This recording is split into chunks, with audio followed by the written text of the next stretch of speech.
কি করেছে তোমার সাথে? ডেডপুল বলে ওর কারণে আজকে আমার পুরো জীবনটাই পাল্টে গেছে। আমার উপর এক্সপেরিমেন্ট করে আমার পুরো চেহারাটা পাল্টে দিয়েছে। এরপর সে নিজের মাস্কুলের ড্রাইভারকে দেখায় আর বলে কি অবস্থা করেছে আমার চেহারার। তাই আমি তার উপর চরম প্রতিশোধ নিতে চাই। আজকে আমি খোঁজ পেয়েছি আমার শত্রু এই রাস্তা দিয়ে যাবে, তাই আমি তাকে মারার জন্য অস্ত্র নিয়ে এসেছি। এই কথা বলে অস্ত্র দেখানোর জন্য পিছনে দেখে সে অস্ত্র নিয়ে আসে নাই।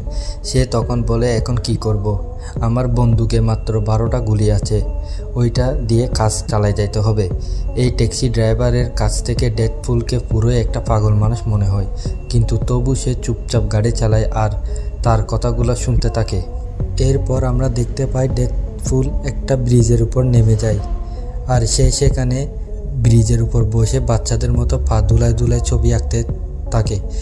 এই ছবিটা কোনো সাধারণ ছবি নয়, এই সবই এঁকেছে, প্ল্যান করেছিল।